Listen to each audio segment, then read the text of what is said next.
going to 1909, and what I've got here is a jigger. So a jigger is a lofted putter. The club still exists today. It's called a chipper.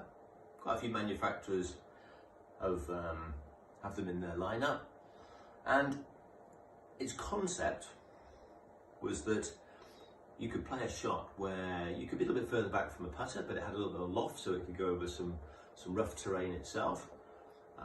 It could have some elevation to it.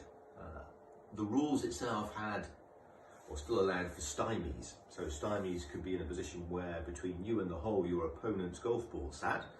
What you couldn't do is you couldn't ask them to mark it or move it. What you had to do is you had to play a shot around it or over it.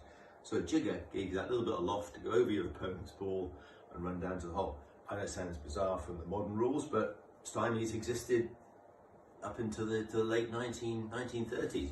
And from a match play perspective, it was a tactical process to actually leave your ball in the way of your opponent's shot to the hole, giving you an advantage. So let's talk a bit more about the golf club itself. It was made by the Standard Golf Company. They manufactured out of Sunderland, and this aluminium material was it was the titanium of its day. It was a new manufacturing concept that, rather than persimmon, which was the chosen choice for golf clubs, and having to put bone inlays and more complicated screws to hold the head together, it could be just made in one cast, so therefore it was more durable. And you could do more shapes with it as well. The Standard Company was run by a family called Mills, and the two brothers were keen golfers, and they were keen to invent a variety of different clubs. The Mills putters, this is a bit of a unique club itself in being a chipper, really made their mark, and they sponsored or had endorsed their product by Harry Varden and Ted Ray, both of which were Open champions. So the heads were manufactured in Sunderland, and the shaft is an American hickory shaft, so they were imported from the States.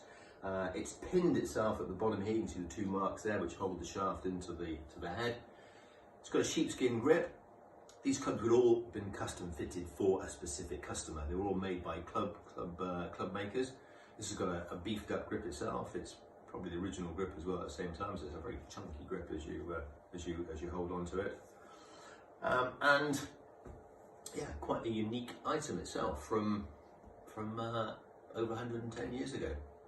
So there we are, one Mills jigger.